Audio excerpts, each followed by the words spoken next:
Horror stories in Hindi में आप सभी का स्वागत है। दोस्तों, अगर आप लोग इस चैनल पर नए हों तो इस चैनल को सब्सक्राइब कर लीजिए, जाकर हमारी दूसरी कहानियों जरूर देखें और सुनें। आप लोगों को बहुत मजा आएगा। चलिए बढ़ते हैं हमारी कहानियों की ओर। हमारी ये कहानी विनायक की है। चिलियन की कहानी शुरू करते हैं। मेरा नाम विनायक है। हम 3 लोग की मेरी फैमिली है। मैं, मेरी वाइफ और मेरा बेटा। ये बात तब की है जब मैंने नई गाड़ी खरीदी हुई थी, और ये बात भी उसी समय की है। जब मैंने नई गाड़ी खरीदी तो मेरे बच्चे ने मुझसे कहा कि पापा कहीं घूमने चलते हैं। फाइनेंशियली इतना ज्यादा स्टेबल नहीं होने की वजह से मैं ये सोच रहा था कि कोई सस्ती और अच्छी जगह मिल जाए। तभी मेरे ऑफिस के कोलीग ने बताया कि उसके फैमिली मेंबर्स ने मिलकर एक फार्म हाउस खरीदा है। क्योंकि मेरे ऑफिस का कोलीग भी जितनी सैलरी मेरी थी उतनी ही उसकी थी, तो वो अकेले कोई फार्म खरीद लेना, ये उसके बस की बात नहीं थी। उसने बताया कि हमारे फार्म हाउस पे एक स्विमिंग पूल भी है, और वो लगभग कुछ 150-200 किलोमीटर की दूरी पर है। मैंने उससे कहा कि मेरी वाइफ को और मेरे बेटे को घूमने जाना है। हम तेरे फार्म हाउस पे 1-2 दिन के लिए जा सकते हैं क्या?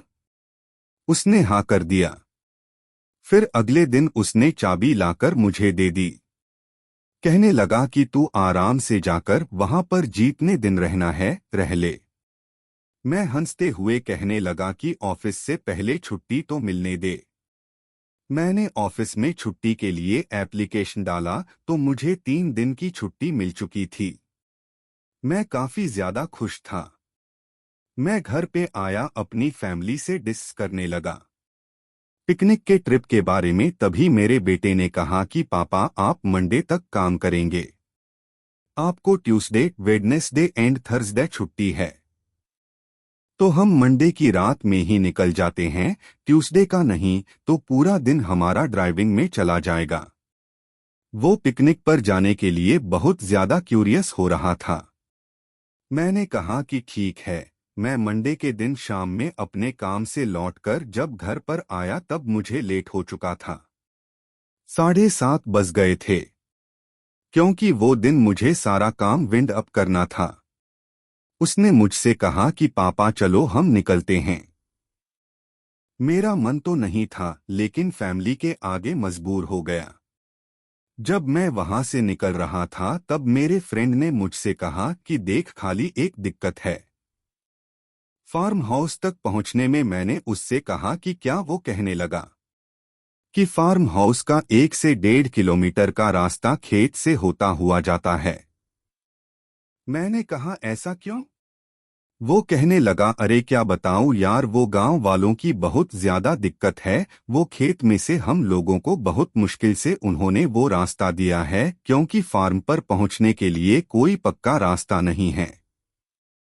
मैंने कहा ठीक है, कोई बात नहीं, 1-1.5 किलोमीटर की बात है, हम एडजस्ट कर लेंगे। उसके बाद हम गाड़ी लेकर वहां से निकल पड़े। जब गाड़ी लेकर हम निकले तो पूरा रास्ता तो बहुत एंजॉय किया।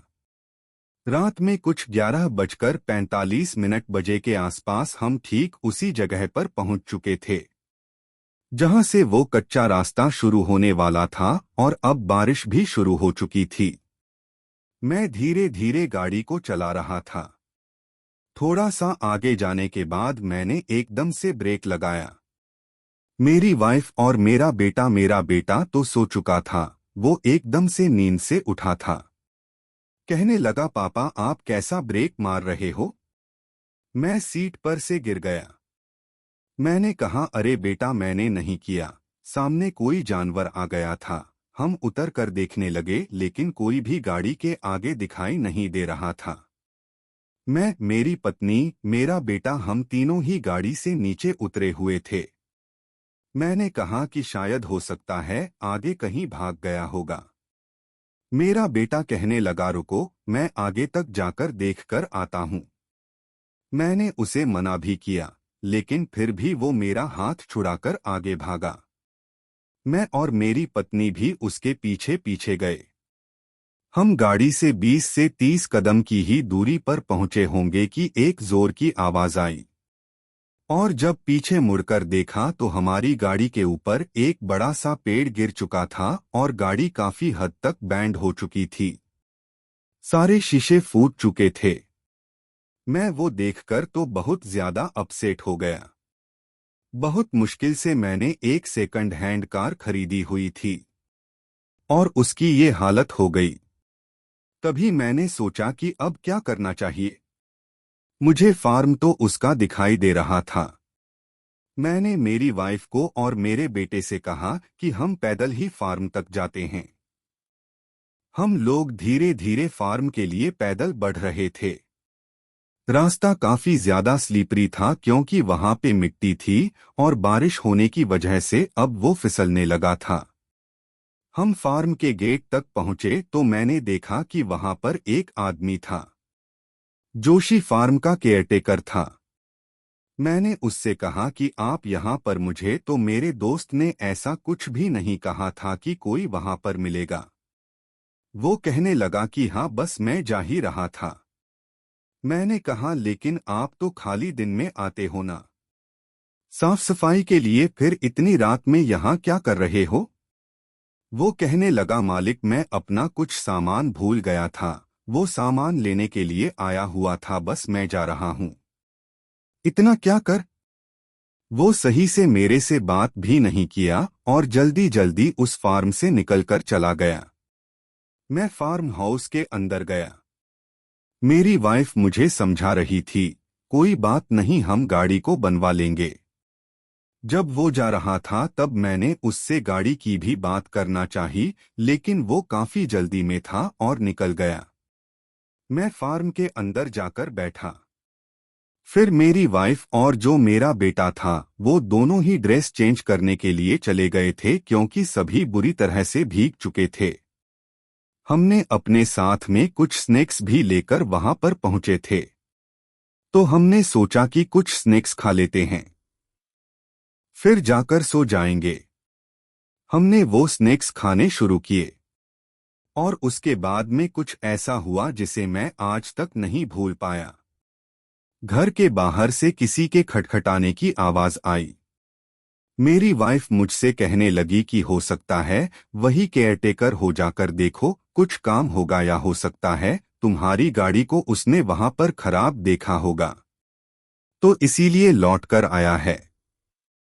मैंने जाकर जब दरवाजा खोला तो पाया कि बाहर कोई नहीं है। जोरदार बारिश के साथ बिजलियां कड़क रही थीं, लेकिन दूर दूर तक कोई दिखाई नहीं दे रहा था। वो फार्म हाउस पे जो लाइट भी थी अब वो भी जा चुकी थी।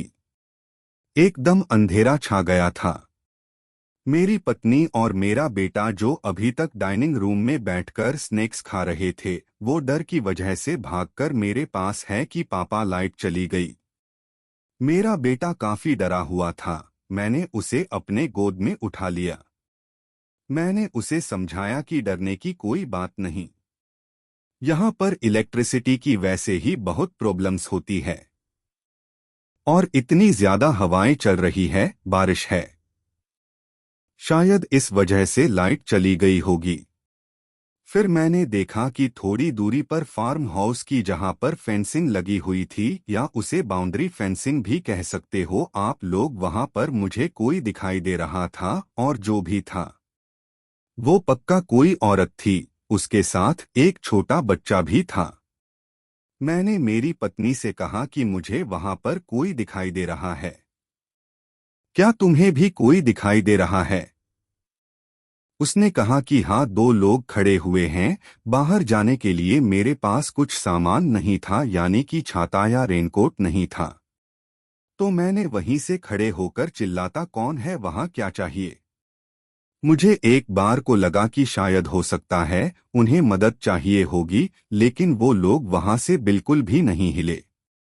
मेरी पत्नी ने कहा कि जाने दो, जो कोई भी होगा, हमें क्या लेना देना, हम तो इस गांव में किसी को जानते भी नहीं हैं। आप एक काम कीजिए, घर के अंदर चलिए, हमने दरवाजा बंद किया और घर के अंदर आकर हम कैंडल्स ढूंढने लगे। मुझे कैंडल वहां पर मिल गई। मैंने कैंडल जलाई और जितनी भी थी 3-4 उसे एक घर के कोने में रख दिया कि घर में रोशनी हो। हम फिर सोने जाने लगे तो दोबारा से दरवाजे पर खटखटाने की आवाज हुई। मेरी पत्नी मुझसे हाथ पकड़कर कहने लगी कि कोई जरूरत नहीं है जाकर दरवाजा खोलने की, अब जो होगा वो सुबह देखेंगे। लेकिन फिर भी मैंने उसे समझाया। मैंने कहा कि देख, घबराने की कोई बात नहीं, हम जाकर देखते हैं, हमें पता तो चले कि बात क्या है। मैं वहां पर जब पहुंचा और दरवाजा खोलकर देखा तो इस बार भी बाहर कोई नहीं था। अब मैंने अपनी नजरें उसी फेंसिंग वाली वॉल की तरफ दौड़ाई, लेकिन वहां पर भी मुझे कोई दिखाई नहीं दिया। तो मैंने इसीलिए दरवाजा बंद किया और जैसे ही पीछे मुड़ा था कि मैंने देखा 2 पैरों के निशान दिखाई दे रहे हैं।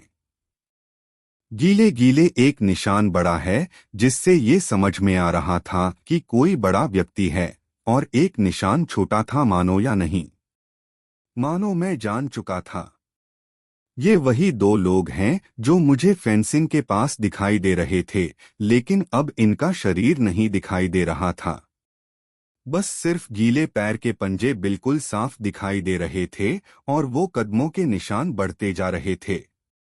मेरे बेडरूम तक वो निशान जा चुके थे। मैं जल्दी जल्दी भागता हुआ अपने बेडरूम में गया। जाकर मेरी पत्नी को मैंने बोला कि देख, ये निशान मैं भी उससे कुछ कहता ही कि वो जमीन की ओर देखकर कहने लगी, काहे निशान? मैंने कहा, यहाँ पर अभी कुछ पंजों के निशान थे। वो बोली, अरे तुम्हें कुछ भी दिख रहा है? मेरा बेटा जो कि अब तक सो चुका था। मैंने मेरी पत्नी को धीरे से हाथ पकड़कर उठाया और उसे मेन डोर तक ले आया, लेकिन कहीं पर भी पानी का एक बूंद तक नहीं पड़ा था।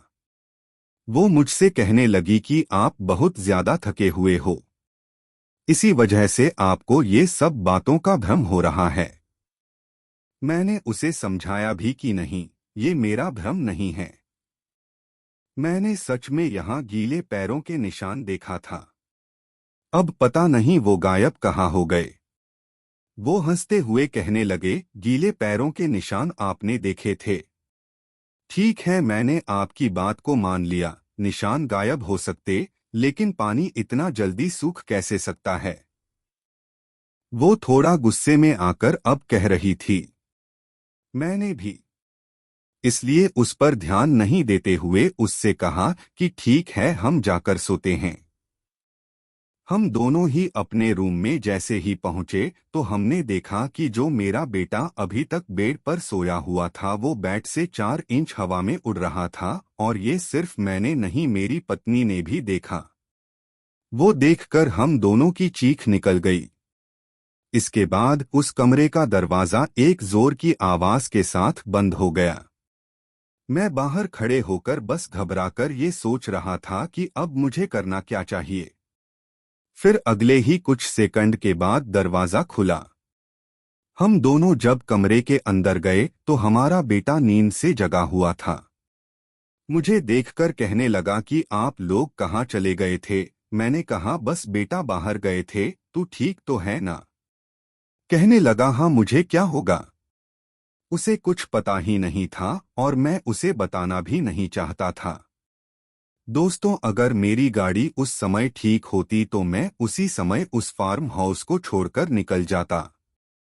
अब मैं और मेरी पत्नी काफी ज्यादा डरे हुए थे और मेरे बेटे को हम कुछ बता भी नहीं सकते थे। हम वहीं पर डर डर के कब सो गए हमें पता ही नहीं चला। अगली सुबह में कुछ 8:30 बजे के आसपास मेरी आंख खुली। शरीर बहुत ज्यादा भारी भारी लग रहा था। बारिश भी अब रुक चुकी थी। मैं उठकर जब मेन डोर के पास आया और दरवाजा खोलकर देखा तो जो केयरटेकर था वो वहीं पर था। मैंने उससे कहा कि मेरी कल रात में गाड़ी का एक्सीडेंट हो गया था। गाड़ी को बनवाने का कुछ यहाँ पर सामान मिलेगा या फिर कोई बनवास के दे सकता है? उसने कहा कि हाँ, एक मैकेनिक है, हम उससे बात करते हैं।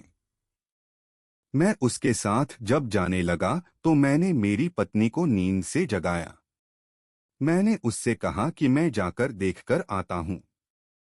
वो कहने लगे कि गाड़ी में काफी ज्यादा बड़ा डैमेज्ड हुआ है, तो समय ज्यादा लग जाएगा, लेकिन आप जल्दी से आ जाना। मैंने कहा ठीक है। गाड़ी जहां पर हमारी खराब हुई थी खेत में, रात में वहां पर थोड़ा पानी भर गया था। इस वजह से गाड़ी भी धंस चुकी थी। गाड़ी को हमने जेसीबी से बाहर निकलवाया और जाकर वहां जो मैकेनिक था उसे टोव करवाकर वहां तक छोड़ आए। मैंने उससे कहा कि 2-3 दिन में जितना फास्ट हो सके गाड़ी को इतना कर दो कि मैं अपने घर तक पहुंच जाऊं। उसने कहा कि ठीक है। गाड़ी उसे दे दी थी, वहां से 17 किलोमीटर दूर तक है, कोई भी हमें बस ट्रेन नहीं मिलने वाली थी। हम ये बात जानते थे और गाड़ी को मैं छोड़कर आना भी नहीं चाहता था। मैं मन ही मन सोचने लगा कि कैसे भी यहाँ पर 2-3 दिन निकाल लेता हूँ। और जो केयरटेकर था, जब मैंने उसे सारी बात बताई जो पिछली रात में हमारे साथ घटी, तो वो एकदम नॉर्मल बिहेव कर रहा था। वो ऐसा दिखा रहा था जैसा कि कुछ है ही नहीं, या यूं कहिए कि एक बार को यूं भी लग रहा था कि वो कुछ छुपा रहा है। मैंने उससे कहा भी कि मैंने जो भी देखा, क्या सच में तुमने कभी वैसा कुछ नहीं महसूस किया? वह बस कहने लगा कि नहीं, ऐसा तो मैंने कुछ भी नहीं देखा, ना कभी महसूस किया। मुझे घर आते आते दोपहर के 3 बज चुके थे। ना घर पर आया तो मेरी पत्नी मुझे चिल्ला रही थी, कहाँ थे आप, इतने समय से गायब हो गए थे। हम डर रहे थे। मैंने उसे समझाया। मैंने उसे कहा कि हो सकता है जो भी हमने देखा वो सिर्फ हमारा भ्रम है। वो चीखते हुए मुझसे कहने लगी कि हमने अपने बेटे को हवा में उड़ते हुए देखा है, यह भ्रम कैसे हो सकता है? चलो माना कल रात की बातें सब भ्रम थी, लेकिन आज जो सुबह से मैं महसूस कर रही हूँ वो क्या था? मैंने उससे पूछा कि क्या देखा तुमने? वो कहने लगी, जब आप चले गए उसके बाद ठीक दोपहर के 12 बजे हमारा बेटा यहीं बाहर खेल रहा था स्विमिंग पूल के पास। तभी मैंने देखा कि स्विमिंग पूल के अंदर से कोई बाहर निकल कर आया। वो काली सी परछाई थी और वो परछाई चलते चलते कई हवा में गायब हो गई। और जब हमारा बेटा स्विमिंग पूल में जंप मारा तब वो हवा में ही देखकर किसी से बातें करने लगा। मेरे बेटे की उम्र उस समय कुछ 9 साल की थी। वो बातें करते करते बोल रहा था कि ये मेरा नया दोस्त है, मैं इसी के साथ खेलूंगा। जब मैंने जाकर उसे चिल्लाता और डांट लगाई, तब वो अपने दोस्त से मेरी शिकायत करने लगा कि मेरी मम्मी बहुत गुस्से में है, वो बहुत स्ट्रिक्ट है। मैं तुझे बाद में मिलता हूँ। मैं उसे लेकर जैसे ही पलटी, ऐसा लगा कि किसी ने मेरे पैरों में पैर डालकर मुझे जमीन पर गिरा दिया हो। और जब मैं उठकर खड़ी हुई, खुद को झाड़ने लगी, तो हमारा बेटा भी कहीं हवा में देखकर बात करते हुए कह रहा था, ये फ्रेंड तुमने ठीक नहीं किया, मेरी मम्मी को हर्ट नहीं करना चाहिए था। मैंने उसे चिल्लाते हुए कहा, कौन है तुम्हारा फ्रेंड और मुझे क्यों नहीं दिखाई देता? तब उसने कहा कि मेरे फ्रेंड को आप अच्छे नहीं लगते हो, इसीलिए वो आपके सामने नहीं आना चाहता है। फिर मेरी पत्नी ने बताया कि तब से लेके अब तक हम लोग एक ही कमरे में बैठे हुए थे, बस मैंने अपने बेटे को अपने पास ही बिठा कर रखा था। जब मैंने मेरी पत्नी से ये सब बातें सुना तो मेरा भी दिमाग चकरा गया। मैंने उसे समझाते हुए कहा कि अभी तो हम 2-3 दिन तक कहीं जा भी नहीं सकते, क्योंकि गाड़ी बनने में ही उतना समय लगेगा। जो केयरटेकर था वो दूर खड़ा होकर शायद हमारी सब बातें सुन रहा था, या फिर वो खुद को ऐसा दिखा रहा था जैसा कि वो किसी काम में बिजी है। मैंने उसे आवाज लगाई और जब वो मेरे पास आया तब मैंने कहा कि आपके घर में इतनी जगह होगी कि हम 3 लोग वहां पर रह सके। उसने कहा कि हाँ हाँ, नहीं भी होगी तो मैं एडजस्ट कर लूंगा। अगर आप लोगों को यहाँ नहीं जम रहा है तो आप लोग मेरे साथ मेरे घर पर चलिए। मैं, मेरी पत्नी और मेरा बेटा, हम तीनों ने सारा सामान वहां से उठाए और वहां से निकलने लगे। जब हम वहां से निकल रहे थे तब मेरा बेटा बहुत ज्यादा रो रहा था। वो कह रहा था कि मेरा फ्रेंड भी रो रहा है, वो मुझसे दूर नहीं जाना चाहता। मैंने कहा कि अभी यहाँ से चलो, हम तुम्हारे फ्रेंड से कल आकर मिल लेंगे। हम सभी लोग वहां से चले गए और जाकर उसी केयरटेकर के घर पर रुक गए। हम सब रात में खाना खाए और सो गए। अगले दिन सुबह में जब मेरी आंख खुली कुछ 7 बजे के आसपास, तो वहां पर मेरा बेटा मुझे कहीं पर दिखाई नहीं दे रहा था। वो जो केयरटेकर का घर था और उसमें जो मेंबर्स थे, वो भी सब लोग मिलकर मेरे बेटे को ढूंढने लगे, लेकिन मेरा बेटा कहीं दिखाई ही नहीं दे रहा था। मैंने उससे कहा कि मेरा बेटा कहाँ है। इतना ढूंढने के बाद में भी किसी को नहीं मिला। तभी ही उस केयरटेकर ने बोला कि कल जब हम वहां से आ रहे थे फार्म से, तभी आपका बेटा कह रहा था कि हाँ, मैं वापस आकर मिलूंगा। हम एक बार फार्म पर जाकर देखते हैं। वो केयरटेकर का घर फार्म हाउस से 1 किलोमीटर के आसपास की दूरी पर होगा। आज तक मेरा बेटा अकेले कभी इतना दूर गया ही नहीं। जब हम फार्म हाउस पे पहुंचे तो हमने देखा कि मेरा बेटा तो वहीं पर था। मैं देखकर उसे बहुत ज्यादा गुस्से में चीखने और चिल्लाने लगा। मैंने कहा, तू अकेले यहाँ तक आया कैसे?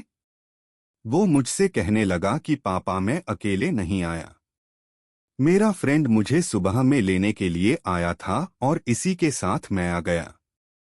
मुझे बहुत गुस्सा आया। मैंने कहा, तेरा कोई फ्रेंड नहीं है, चल यहाँ से। मैंने उसे खूब डांट लगाई और वहां से गोद में उठाकर केयरटेकर के घर पर ले आया।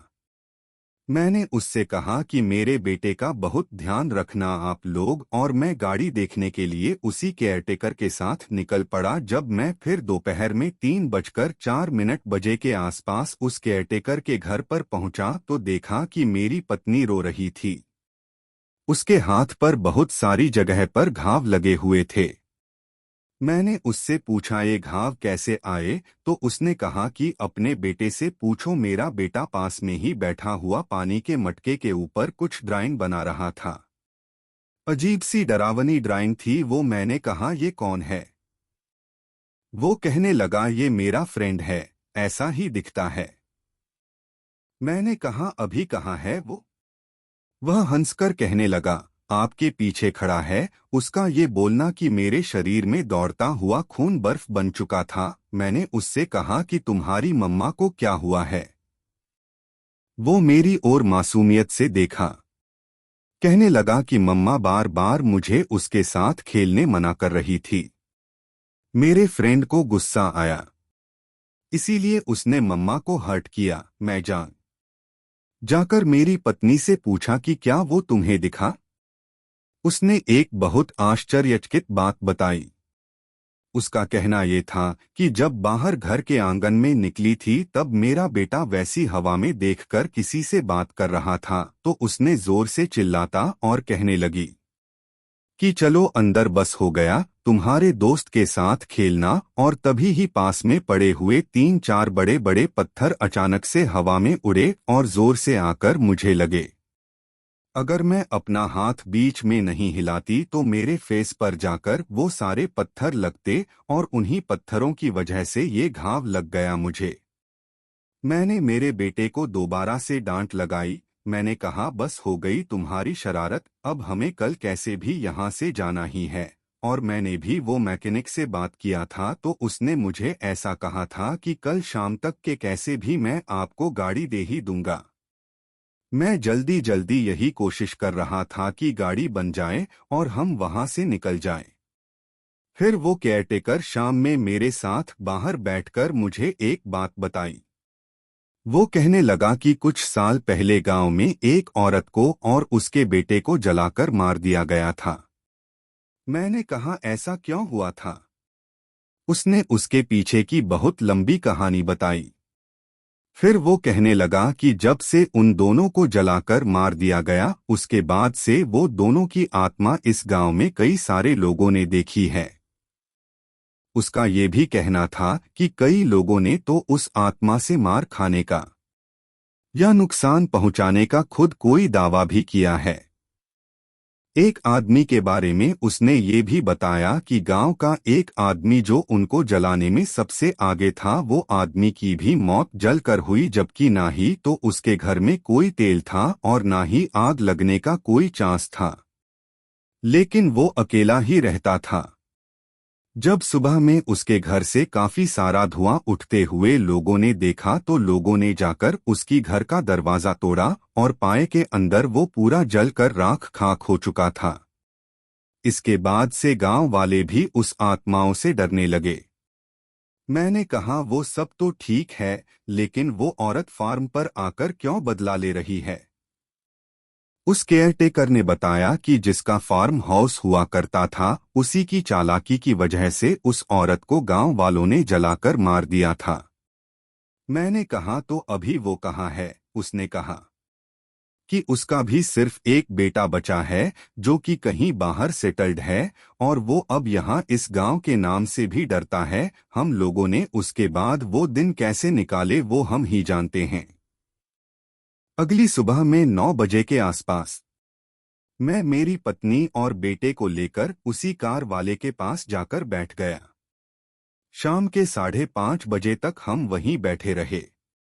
फिर जब उसने हमें गाड़ी दिया तब हम जल्दी जल्दी गाड़ी में बैठे और वहां से लौटकर अपने घर आने के बाद जब मैंने ये पूरी कहानी मेरे दोस्त को बताई, वो खुद मेरी कहानी सुनकर दंग रह गया। वो कहने लगा कि फार्म पर मेरी फैमिली मेंबर्स भी 2-3 बार गए और ऐसा ही हुआ कि वो जाते थे 4 दिन के लिए, लेकिन आते थे 1122 दिन में ही रिटर्न और कहते थे कि कुछ अजीब सा लगता है, डर लगता है। मुझे समझ में नहीं आया, अगर तेरा बेटा नहीं होता तो शायद हमें वो चीजों का पता ही नहीं चलता। दोस्तों, एक और आश्चर्यचकित आप लोगों को बात बता दो। मेरा बेटा जो है उसे उसके बाद में भी कई दिनों तक ऐसी बहुत सारी चीजें दिखाई देती थी जो हमें नहीं दिखाई देती थी। कई बार जब हम देर रात से कहीं लौट रहे होते तब वो कार से बाहर मुंडी निकालकर हवा में बातें करने लगता और जब हम मुझसे पूछते कि कौन है, वो कहता है ये वही मेरा दोस्त है जो फार्म पर मिला था। मैं नहीं जानता था कि उसमें सच्चाई कितनी थी, लेकिन हाँ, जो मेरी वाइफ के दूर के मामा है, उन्होंने जब मेरे बेटे को देखा तो उन्होंने कहा कि वही फार्म हाउस वाली आत्मा बच्चे की वो अभी भी इसके साथ है। फिर उन्होंने कुछ झाड़फूंक की जिसके बाद उन्होंने बताया कि अब वो आत्मा इसे कभी भी दोबारा ना तो दिखाई देगी और ना ही कभी इसे चोट पहुंचाएगी। वो आत्मा इसके करीब भी नहीं आएगी। उस दिन के बाद से लेके आज तक मेरे बेटे को कभी भी वो बच्चे की आत्मा दिखाई नहीं दी। तो दोस्तों, ये थी विनायक जी की कहानी। बढ़ते हैं हमारी अगली कहानी की ओर। दोस्तों, हमारी अगली कहानी आशु की है। चलिए इनकी कहानी शुरू करते हैं। मेरा नाम आशु है और मैं नॉर्थ इंडिया का रहने वाला हूं। ये घटना वैसे तो कई साल पुरानी है। उस समय हम लोग मॉर्निंग में सभी दोस्त लोग मिलकर छुट्टियों में कहीं ना कहीं घूमने जाते थे। मुझे साइकिलिंग का बहुत ज्यादा शौक था।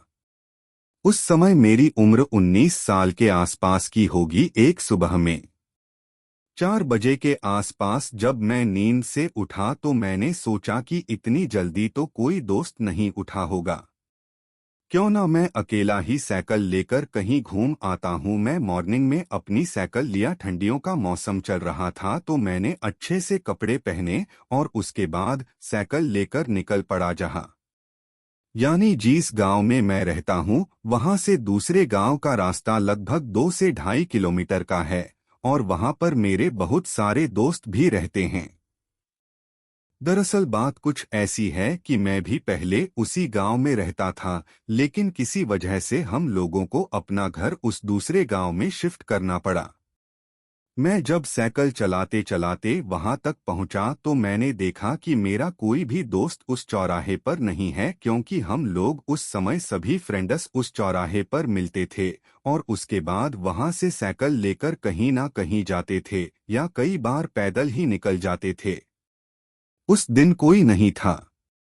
मैं 1015 मिनट वेट भी किया उनका, लेकिन मुझे लगा कि मैं ही जल्दी आ गया हूं तो अकेले ही मैं साइकिल लेकर आगे बढ़ गया। हमारे दोनों गांव के बीच में जंगल वाला रास्ता पड़ता था। हम अक्सर ही वहां पर ही जाते थे। बहुत अच्छा लगता था, वहां से सनराइज भी दिखता था। मैं अपना साइकिल लेकर आगे जा रहा था और चारों ओर कोहरा ही कोहरा था। थोड़ी दूर आगे जाने के बाद मैंने देखा कि एक आदमी बिल्कुल उसी कच्चे रास्ते पर खड़ा हुआ है जिसमें बड़ी सी कंबल लपेटा हुआ था और वो मेरी ओर देख रहा था। शायद वो मुझसे कुछ कहना चाहता था या वो मुझसे कुछ मदद चाहता था। मैं साइकिल को धीरे धीरे उसके पास ले जाने लगा। जैसे ही वो मेरे सामने आकर रुका तो मैंने देखा कि उसका जो चेहरा था वो किसी पेड़ के स्टेम के जैसा दिख रहा था और उसकी जो आंखें थी वो नीली और हरी रंग की दिखाई दे रही थी। वो काफी ज्यादा अजीब दिख रहा था। उसका चेहरा भी बहुत लंबा था, यानी कि एक आम मनुष्य के चेहरे से लगभग 3 गुना ज्यादा लंबा। उसके हाथ भी काफी लंबे थे और पैर बिल्कुल पतले और लंबे। उसके हाथ इतने लंबे थे कि उसके जो हाथों के नाखून थे वो जमीन पर चहो रहे थे। मैंने आज से पहले ऐसा कोई मनुष्य कभी नहीं देखा था। मैं उसे देखकर डर के मारे एकदम से वहीं रुक गया और मैं उसे देख ही रहा था कि तभी वो 2 कदम आगे बढ़ा। जब वो आगे बढ़ा तो यूं लगा कि खाली जमीन के उतने से ही हिस्से में जलजला आ गया हो। वो आकर मेरे पास खड़ा हो गया और शायद वो मुझे कुछ इशारा कर रहा था जो मुझे समझ में नहीं आया। मैं तो डर के मारे जल्दी से साइकिल को यू टर्न लिया और वहां से निकलने लगा। लेकिन अब मेरी साइकिल आगे ही नहीं बढ़ रही थी। मैंने साइकिल को जमीन पर फेंका और खुद आगे बढ़ना चाहा, लेकिन ऐसा लग रहा था कि किसी ने मेरे पैरों को भी पकड़ कर रखा है, जो मुझे वहां से बिल्कुल भी हिलने नहीं दे रहा। मैंने खुद को वहां से छुड़ाने की बहुत ज्यादा कोशिश की, फिर भी मैं असफल रहा। उसके बाद उस आदमी ने मेरा एक हाथ पकड़ा और मुझे ऊपर हवा में उठा दिया। एक बात दोस्तों बहुत अजीब ये थी कि वो मुझे हवा में जितना उठा रहा था उसका हाथ भी उतना ही लंबा होते जा रहा था। करीब करीब 5 से 6 फीट जितना लंबा हाथ उसका हो चुका था। मैं अपने आप को उससे छुड़ाने के लिए चीख रहा था, चिल्ला रहा था और सटपटा रहा था, लेकिन वो मुझे छोड़ ही नहीं रहा था। पता नहीं कैसे वहां पर अचानक से 2 आदमी दिखाई दिए। हो सकता है कि वो लोग अपने खेत के काम के लिए जा रहे होंगे। जब वो आदमी के आने की आवाज सुनाई दी तब उसने एकदम से मुझे छोड़ा और वहां से वो गायब हो गया। मैं तो हवा में था। उतनी ऊंचाई से गिरने के बाद मुझे बहुत सारी जगह पर चोट आई। जो 2 आदमी लोग नजदीक आकर मुझे देखे तो उन्हें गिरी हुई साइकिल और गिरा हुआ मुझे देखकर लगा कि मैं शायद साइकिल चलाते चलाते गिर गया। वो लोग आकर मुझे उठाने लगे और मुझे देखकर कहने लगे, बेटा संभाल के जाना। मैंने उनसे कहा कि मैं साइकिल से नहीं गिरा। वो लोग मेरी ओर देखते ही रह गए। फिर मैंने उन लोगों को अपने साथ घटी घटना बताई। उन्होंने कहा कि वो छलावा होगा। मैंने कहा कि छलावा ये क्या होता है, और दोनों आदमियों ने जल्दी से मुझे साइकिल उठाने के लिए कहा और कहने लगे कि जल्दी से यहाँ से निकलो। वो 2 लोग भी उसी रास्ते पर जा रहे थे जिस रास्ते से मैं जा रहा था। उन्हीं के साथ कितने टाइम तक मैं ऐसी साइकिल को धक्का देते हुए पैदल ही जाने लगा। फिर उन लोगों ने मुझे भगवान का एक लॉकेट दिया। कहने लगे कि इसे हमेशा अपने साथ रखना। अगर कोई छलावा या भूत प्रेत तुम्हारे सामने आ भी जाए तो वो तुम पर हमला नहीं कर सकेगा। मैंने वो लॉकेट लेकर अपने गले में बांध दिया और इसके बाद मैं जिस जगह पर जाने वाला था वहां पर पहुंचकर रुक गया। फिर थोड़ी ही देर में सूरज भी निकल चुका था और जब मैं दोबारा वहां से लौटने के लिए हुआ तब मुझे डर नहीं लगा क्योंकि अब मेरे साथ भगवान के लॉकेट थे और दिन भी निकल चुका था। मैं उसी चौराहे पर आकर अपने दोस्तों से मिला और उन्हें सारी घटना बताई। कुछ उनमें से यकीन कर लिया और कुछ लोगों ने बात का मजाक उड़ाकर वहीं खत्म कर दिया। लेकिन वो दिन के बाद से मैं कभी भी ऐसी आंधी रात को या जल्दी सुबह 4 बजे घर से नहीं निकला। उस घटना ने मुझे आज तक डरा कर रखा है। तो दोस्तों, अब बढ़ते हैं हमारी अगली कहानी की ओर। दोस्तों, हमारी जो अगली कहानी है ये एक सच्ची घटना पर आधारित है। चलिए इस कहानी को शुरू करते हैं। यह कहानी मेरे दोस्त के साथ घटी थी। वैसे तो मैं पुणे महाराष्ट्र का रहने वाला हूं। ये घटना लगभग 5 से 6 महीना पहले की है, जब हम 3 दोस्त एक जगह गए हुए थे। ये जगह हमारे यहाँ से ज्यादा दूर तो नहीं, मतलब हमारे घर से कुछ ही दूरी पर थी। और जब हम वहां पर पहुंचे तो वहां पर कंस्ट्रक्शन का कुछ काम चल रहा था। मेरे जो दूसरे दोनों दोस्त थे, जिनका नाम सचिन और रवि था, ये दोनों को ही नशा करने की आदत थी। ये दोनों ही वहां पोस्ट के साथ मजा करना शुरू कर दिए थे। जब इनके पास की ड्रिंक खत्म हो गई तो रवि ने कहा, यार सचिन, ड्रिंक तो खत्म हो गई है, एक काम करते हैं, हम लोग जाकर ड्रिंक लेकर आते हैं। तभी ही दोनों ने ये प्लान बनाया कि वो लोग पहले से नशे में थे। तो उन लोगों ने मुझसे कहा, मैंने उन लोगों को कहा, यार मैं तुम लोगों के साथ आया हूँ, यही बहुत बड़ी बात है, ये समझो कि ये मेरी मेहरबानी है तुम लोगों पर, क्योंकि मैं ये सब कामों में तुम लोगों की मदद नहीं कर सकता। तो फिर सचिन ने कहा रवि से, रहने दे यार, बस करते हैं। तो रवि ने कहा, नहीं भाई, अभी अगर सोचा है तो फिर ड्रिंक करेंगे ही। सचिन ने कहा, ठीक है, तो चल हम जाते हैं और जाकर लेकर आते हैं। रवि ने कहा कि यार मुझे तो यही पे मजा आ रहा है, तू जाके आ जा। सचिन ने कहा, मैं अकेले नहीं जाऊंगा, कोई तो मेरे साथ हो। तो रवि ने कहा कि भाई तू इसके साथ तो जा सकता है ना। हालांकि मुझे कभी भी नहीं जाना था, लेकिन फिर भी क्या करता, मजबूर था, दोस्तों के साथ जाना ही पड़ता है। फिर जब हम वहां से निकल रहे थे तो मैंने रवि से कहा, यार तू भी चलना, यहाँ कोई आ जाएगा तुझे लूटने उठने के लिए, वैसी एकदम शांत जगह है। मेरे हिसाब से तो तेरे को भी चलना चाहिए। लेकिन रवि नहीं माना और उस जगह पर और भी लोग आते थे ड्रिंक करने के लिए। मैंने फिर मेरे दूसरे दोस्त से कहा, यार टेंशन की कोई बात नहीं है, लोग तो आते रहते हैं। और फिर मैं और सचिन हम लोग वहां से चले गए।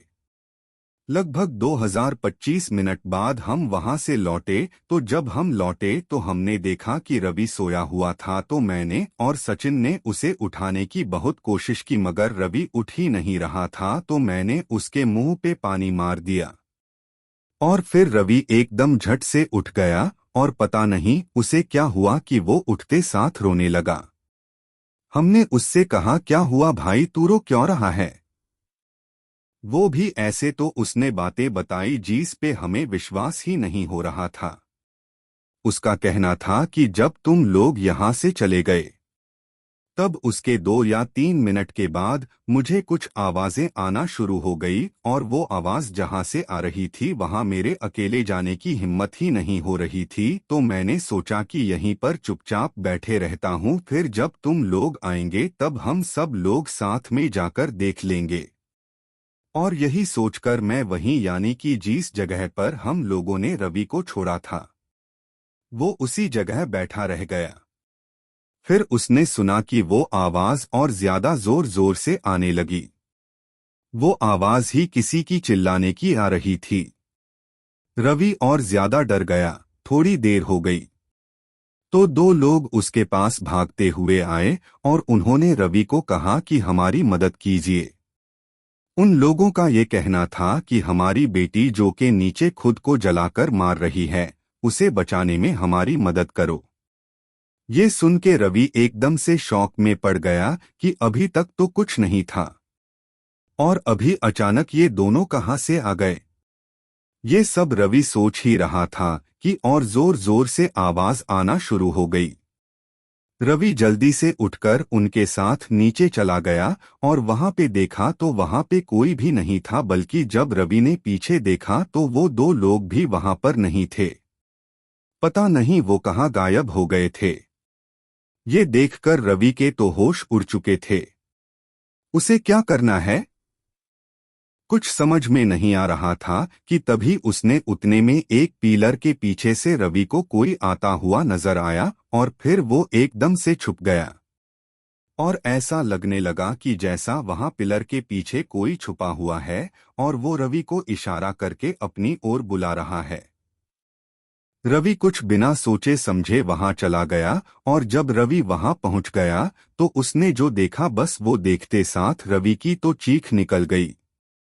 रवि बता रहा था कि उसने देखा एक औरत जो कि बिल्कुल निर्वस्त्र थी और वह बुरी तरह से जली हुई थी, जिसे देखने के बाद वह वहीं बेहोश हो गया और उस औरत को किसने जलाया, कैसे हुआ, क्या हुआ, वह उसे नहीं पता।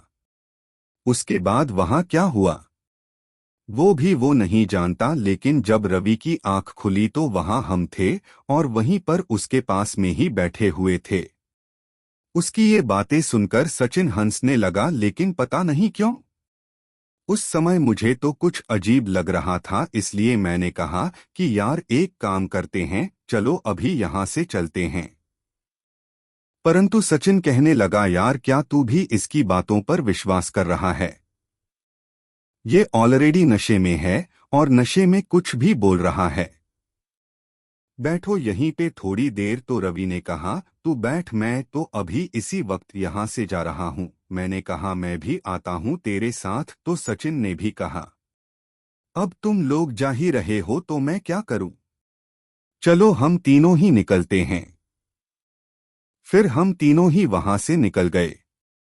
अगले 2-3 दिन तक हमने बात किसी को नहीं बताई, बल्कि हम तो भूल भी चुके थे, लेकिन रवि के दिमाग में ये बातें अब भी चल रही थी कि कौन होगी वो लड़की और वो दो लोग जो मेरी तरफ भागते हुए मदद मांगने आए थे, फिर एकदम से गायब हो गए, लेकिन उसे अपने सवालों का जवाब मिल ही नहीं रहा था। तीसरे दिन रवि ने वो बात हमारे दूसरे दोस्तों को बताई। उसमें कुछ लोग हंसने लगे, कहने लगे कि यार तू अकेला गया था, तेरे साथ तो ऐसा ही होना चाहिए था, और पता नहीं क्या बातें करने लगे। लेकिन कुछ दोस्तों ने एक अजीब बात बताई। वो ये थी कि 7 या 8 महीना पहले वहां पर एक ऐसी ही घटना घटी थी जब एक लड़की ने खुद को जलाकर मार लिया था। ऐसा कहा जाता है कि उस जगह पे जहां पे कंस्ट्रक्शन का काम चल रहा था, वहां पे कुछ लोग काम कर रहे थे जो वहीं पर सोते थे और वहीं पर रहते थे। सुबह शाम उनका काम भी वहीं था और उनके परिवार भी सब एक ही साथ रहते थे। उसमें से एक परिवार ऐसा था जिनकी 116 या 17 साल की लड़की थी और वो भी वहीं पर काम करती थी। तो वहां के कॉन्ट्रैक्टर और कुछ मजदूरों ने मिलकर उस लड़की के साथ गलत किया। रेप करने के बाद शायद एक मजदूर ने उस लड़की के साथ फोटो भी निकाल ली थी और वो बाद में उसे रोजाना ब्लैकमेल करता था ताकि वो उसके साथ रोजाना गलत कर सके। तो इससे परेशान होकर उसने खुद को वहीं जलाकर मार लिया। उसके बाद उस लड़की के माता पिता को उस कॉन्ट्रैक्टर ने कहा कि मैं तुम्हें कुछ पैसे दे देता हूँ, ये बात यहीं खत्म कर लो। लेकिन उस लड़की के माता पिता ने भी खुद को वहीं जला दिया और फिर कुछ 1 महीना ये केस चला। आज सब जेल में है, लेकिन वो लड़की की आत्मा और हो सकता है कि उसके माता पिता की भी आत्मा वहीं पर रहती है। उसके बाद मैंने कहीं कुछ नहीं सुना इस घटना के बारे में, और हाँ, आज भी वो जगह सेल है। यह हमें बाद में पता चला। तो दोस्तों, ये थी एक छोटी सी आप भी थी। उम्मीद करता हूँ कि आज की सभी कहानियों आप लोगों को पसंद आई होंगी। दोस्तों, इनमें से जो भी कहानी आप लोगों को अच्छी लगी हो, उसके बारे में नीचे कमेंट सेक्शन में लिखना मत भूलना। चैनल पर नए हो तो बिना सब्सक्राइब किए मत जाना। मिलते हैं हमारी अगले वीडियो में।